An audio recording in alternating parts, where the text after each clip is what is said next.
Let's do it. You're watching Philadelphia 76ers now. I'm Chase Sr., and as always, no matter where you are, how you're tuned in, we appreciate you for making today's show a part of your day.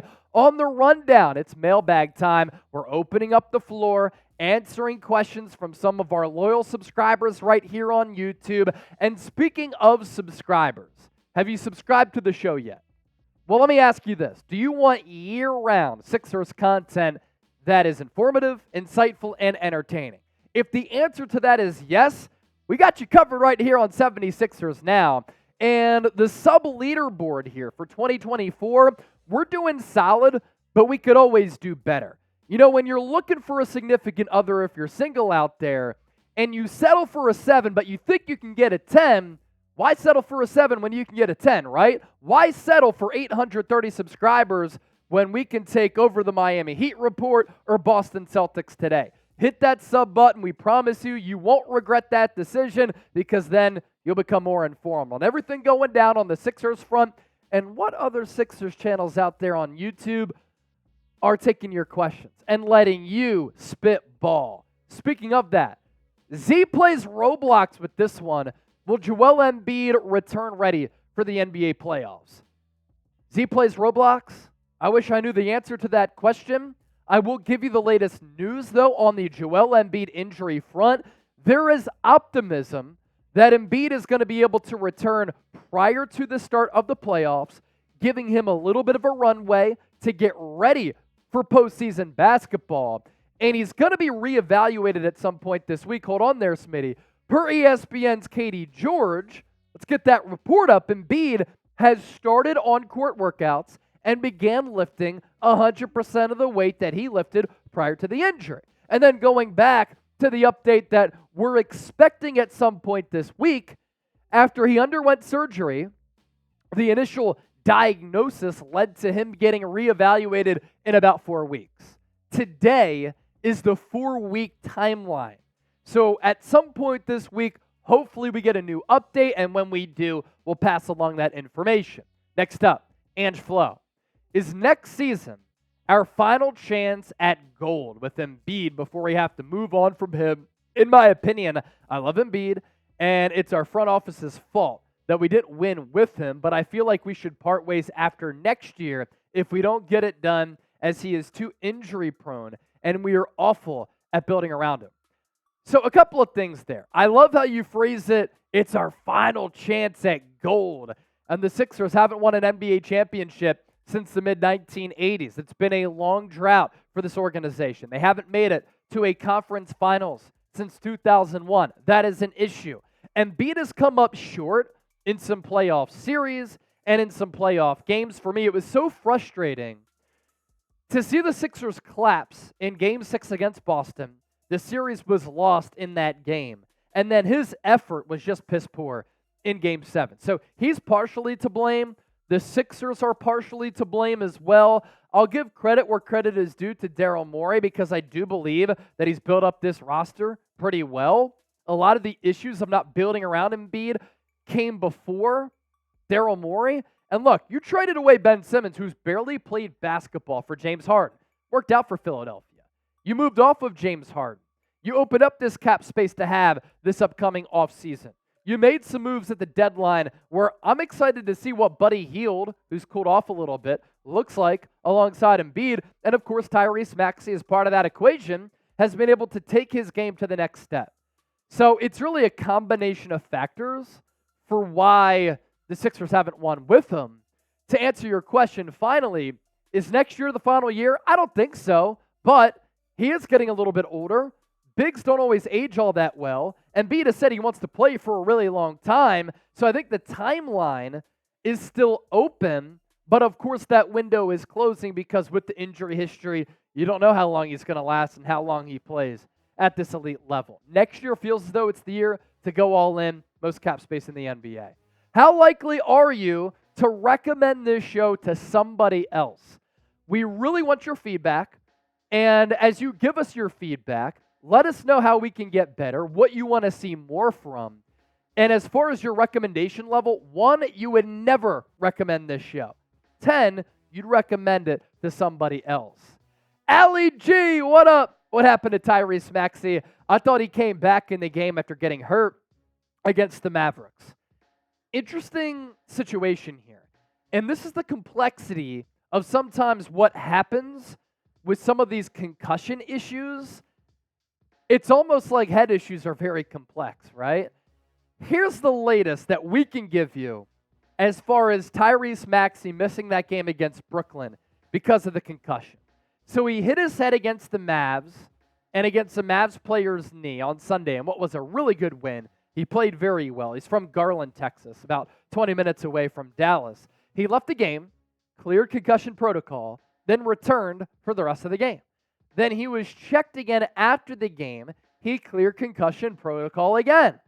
But then Maxey started experiencing symptoms the following day, and he was diagnosed with a mild concussion.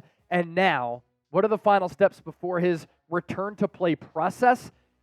According to NBA rules, he needs to pass the NBA's concussion protocol. So sometimes you hit your head, you feel fine.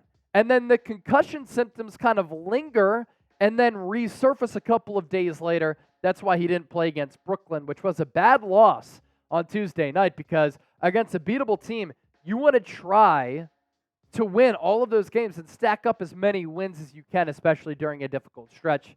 Sixers couldn't do that, and they missed Mad Max. Rams fans, 744, I'll say it again. We need a good backup center that can start with Embiid when he gets hurt, because he is going to get hurt every year, not just a backup to hold on until Embiid gets back, but a backup that can start and play well. It sounds great in theory. The thing is, a backup big who could be a spot starter, it's difficult to find. Again, I've always kind of been a fan of Paul Reed. I think he's been a late bloomer, late developer as far as his basketball growth goes. We've seen some moments of what the Sixers have seen in him. Right now, though, it's scarce. There are not a lot of free agents available at that center position. And is that the best place to spend your money? The track record is pretty clear for Daryl Morey. He believes that's not the best place to spend your money. And what the Sixers have done, they've used those dollars to upgrade the roster elsewhere. Bringing in a player like DeAnthony Melton via a trade, Danny Green trade. That was great for the Sixers, especially because Green was coming off that knee injury. But you got to use that financial capital somewhere, right? Use it on a player like Kelly Oubre Jr. to trade for Buddy Hield and take on that contract. You also already paid Paul Reed. And if you wanted him a part of this organization, you gave him dollars. And I think he's played solid basketball, right? As a starter for the Sixers this year, 22 games started, 10 points per game, 7.5 rebounds, 53% from the floor, and he's giving you a little bit more than a block. Again, a little bit inconsistent, but I think he's going to work on that. He's going to become better at that as he becomes a little bit more experienced. And you can't call the Sixers cheap when they invested in B-Ball Paul. Now, who would you like the Sixers to sign? That's something that we're going to continue to monitor and something that we're going to continue to talk about here on the show. Drop me some names down below, and of course, never miss a video by subscribing to 76ers Now. Turn on those notifications as well. Therefore, anytime we push out a video, anytime we go live, you will be notified. The goal with this show is to get to 14,200 subs. See, David, 2 open roster spots, 1 wing, 1 big, 1 wing, Counselor Danny Green, or who else? The big, either Mitu or Bradley, but I prefer Mitu. Mitu because he plays both power forward and center. I'm with you on Ricky Council. I'm a Ricky Council stan. Young player who's shown some glimpses of being a solid rotation type. February numbers, 13 minutes per, 8.5 points. 52% from the floor is good. 21% from 3 is not good. Back end of the rotation, you could do worse. Activity levels are there. And I like how he's a high flyer and a springy athlete. As far as Danny Green, I was watching ESPN the other day. He's getting a lot of runway on the airwaves, which is pretty good for him. Is it just over for him? That knee injury that he suffered in the playoffs 2 years ago may have been the final straw. 3-and-D player, widely respected, can play really good defense. He's won 3 championships vocal component in the locker room. I thought the Sixers really missed him in the playoffs a couple of years ago, especially when he got hurt against Atlanta, and then again 2 years ago. But he's an older player who might just be focusing on the broadcasting. And then you look at Mitsu. Yeah, he's 6'9", 225. You talk about his positional versatility, playing the 4, playing the 5. That's, of course, always valuable for sure. But again, when we talk about things being a little bit thin as far as backup center, these are the options here. Tony Bradley, 6'10", 248. Stats with the Sixers because he did play with the Sixers a couple of years ago. I actually thought he did play pretty well, and the Sixers really liked him. 20 games played, 5.5 points per, 5.2 rebounds, 68% from the floor. He was included in that trade to go to the Chicago Bulls. You think about a player like Nerlens Noel. I think he's been out there for a reason.